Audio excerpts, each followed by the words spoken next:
Hello welcome to Liji Edison's world. ഇന്നത്തെ നമ്മുടെ recipe വളരെ സിമ്പിളായിട്ട് തുടക്കക്കാർക്ക് പോലും ഉണ്ടാക്കാൻ പറ്റുന്ന രീതിയിൽ മിക്സിയുടെ ജാറിൽ ചെയ്തെടുത്തൊരു കേക്കിൻ്റെ റെസിപ്പിയാണ്. അതിനായിട്ട് ഞാൻ എടുത്തിരിക്കുന്നത് 1 കപ്പ് അളവിൽ, 1 കപ്പ് എന്ന് പറയുമ്പോൾ 250 ml കപ്പിൽ 1 കപ്പ് മൈദയും 1 ടീസ്പൂൺ അളവിൽ ബേക്കിംഗ് പൗഡറാണ് എടുത്തിരിക്കുന്നത്. ബേക്കിംഗ് സോഡ അല്ല, ബേക്കിംഗ് പൗഡർ. ഇനി വേണ്ടുന്നത് 2 മുട്ട, അത് റൂം ടെമ്പറേച്ചറിലുള്ള മുട്ട വേണം എടുക്കാനായിട്ട്. 2 പഴം, ഞാനിപ്പോൾ എടുത്തിരിക്കുന്നത് രസകദളിയുടെ പഴമാണ്, ഞാലിപ്പൂവൻ പഴം. നിങ്ങൾക്ക് വേണമെന്നുണ്ടെങ്കിൽ റോബസ്റ്റ പഴവും യൂസ് ചെയ്യാം. അപ്പോൾ ഇതെല്ലാം നമ്മൾ മിക്സിയുടെ ജാറിലിട്ട് നന്നായിട്ടൊന്ന് ബീറ്റ് ചെയ്തെടുക്കുന്നുണ്ട്.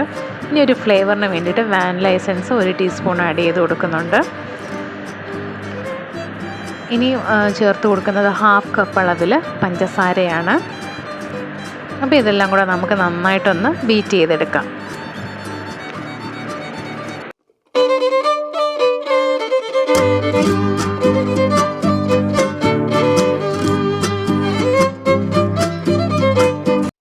ഇനി ഇതിലേക്ക് ചേർത്ത് കൊടുക്കുന്നത് 1/2 കപ്പ് അളവിൽ ഓയിലാണ്. മണമില്ലാത്ത ഏത് ഓയിൽ വേണമെങ്കിലും നിങ്ങൾക്ക് യൂസ് ചെയ്യാം. അപ്പം ഓയിൽ ഞാൻ നേരത്തെ മിക്സിയുടെ ജാറിൽ മറ്റേതൊക്കെ മിക്സ് ചെയ്തപ്പോൾ ഇട്ടില്ലായിരുന്നു. കാരണം ഒരുപാട് നമുക്ക് ബീറ്റ് ചെയ്തെടുക്കേണ്ട കാര്യമില്ല. ജസ്റ്റ് ഒന്ന് സോഫ്റ്റായിട്ട് ഇത് ഒഴിച്ച് ഒരേ ഡയറക്ഷനിലൊന്ന് ഇളക്കി കൊടുത്താൽ മതി. അപ്പോൾ ഒരുപാട് അങ്ങ് ബീറ്റ് ചെയ്തിട്ടുണ്ടെങ്കിൽ നമ്മുടെ കേക്കിൻ്റെ ആ ഒരു ടെക്സ്ചർ അങ്ങ് മാറിപ്പോവും. അതുകൊണ്ടാണ് പതുക്കെ നല്ല സോഫ്റ്റായിട്ട് ജെൻറ്റിലായിട്ടൊന്ന് ഇളക്കി കൊടുത്താൽ മാത്രം മതി. ഇനി ഈ മധുരമൊക്കെ ഒന്ന് ബാലൻസ് ചെയ്യാനായിട്ട് ഒരു നുള്ളു ഉപ്പൂടെ ചേർത്ത് കൊടുത്തിട്ട് നമുക്കൊന്ന് ഇളക്കി കൊടുക്കാം.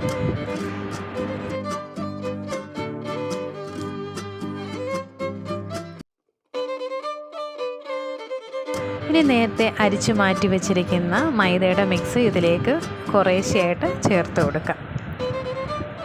ചേർത്ത് കൊടുത്തിട്ട് ഞാൻ പറഞ്ഞു ഒരേ ഡയറക്ഷനിൽ വേണം ഇളക്കി കൊടുക്കാനായിട്ട്.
അപ്പോൾ നമ്മുടെ കേക്കിൻ്റെ ബാറ്റർ റെഡി ആയിട്ടുണ്ട്.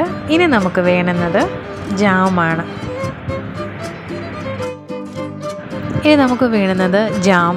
ജാം നിങ്ങൾക്ക് ഇഷ്ടമുള്ള ഫ്ലേവറിലുള്ള ജാം എടുക്കാം. എൻ്റെ കയ്യിൽ മിക്സഡ് ഫ്രൂട്ടിൻ്റെയാണ് ഇരുന്നത്, അതുകൊണ്ട് ഞാൻ അതാണ് എടുക്കുന്നത്. അപ്പോൾ ഒരു 2.5 ടേബിൾ സ്പൂൺ അളവിൽ മിക്സഡ് ഫ്രൂട്ടിൻ്റെ ജാം ഒന്ന് നന്നായിട്ടൊന്ന് സ്പൂൺ കൊണ്ടൊന്ന് ബീറ്റ് ചെയ്തെടുക്കുന്നുണ്ട്.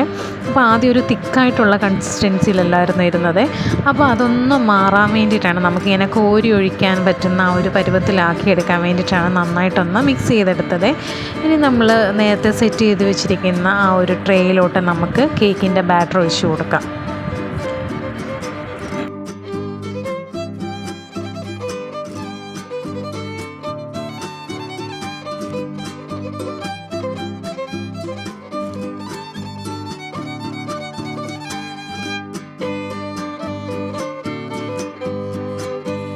ഇതിന് മുകളിലേക്ക് നമ്മൾ ബീറ്റ് ചെയ്ത് വെച്ചിരിക്കുന്ന നമ്മുടെ ജാം ഉണ്ടല്ലോ, അതിങ്ങനെ ഓരോരോ സ്പൂണ് അവിടെ ഇവിടെയായിട്ട് ഇങ്ങനെ സ്പ്രെഡ് ചെയ്ത് കൊടുക്കാം. അപ്പോൾ വളരെ സിമ്പിളായിട്ട് ഉണ്ടാക്കാൻ പറ്റിയൊരു കേക്കാണ്. അപ്പോൾ എല്ലാവരും ഇതൊന്ന് ട്രൈ ചെയ്ത് നോക്കണേ.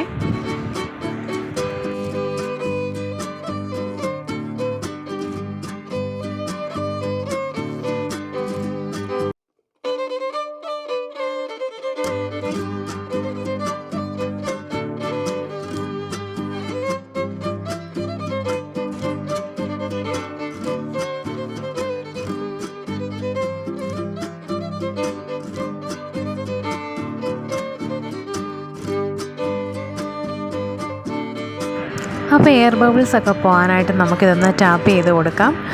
ഞാൻ ഓവൻ പ്രീ ഹീറ്റ് ചെയ്യാനായിട്ട് വെച്ചിട്ടുണ്ടായിരുന്നു. 180 ഡിഗ്രിയിൽ 10 മിനിറ്റ്സ് ആയിരുന്നു വെച്ചിരുന്നത്. ഇനി ആ പ്രീ ഹീറ്റായ ഓവനിലേക്ക് നമുക്കിത് വെച്ച് കൊടുക്കാം. ആ സെയിം ടെമ്പറേച്ചർ തന്നെ 180 ഡിഗ്രി തന്നെ ഒരു 40 മിനിറ്റ്സാണ് ഞാൻ വെച്ച് കൊടുക്കുന്നത്. എനിക്ക് കറക്റ്റ് ഒരു 40 മിനിറ്റ്സ് ആയപ്പം നന്നായിട്ട് ബേക്കായി വന്നിട്ടുണ്ടായിരുന്നു. അപ്പോൾ എല്ലാവരും ഈ റെസിപ്പി ഒന്ന് ട്രൈ ചെയ്ത് നോക്കണേ. വളരെ സിമ്പിളാണ് ഉണ്ടാക്കാനായിട്ട്. തുടക്കക്കാർക്ക് പോലും വളരെ എളുപ്പത്തിൽ ചെയ്തെടുക്കാൻ പറ്റുന്ന ഒരു കേക്കിൻ്റെ റെസിപ്പിയാണ്. അപ്പോൾ ഈ റെസിപ്പി എല്ലാവർക്കും ഇഷ്ടമായെങ്കിൽ ലൈക്ക് ചെയ്യാനും ഷെയർ ചെയ്യാനും കമൻറ്റ് ചെയ്യാനും സബ്സ്ക്രൈബ് ചെയ്യാനും മറക്കല്ലേ. Thank you for watching my video.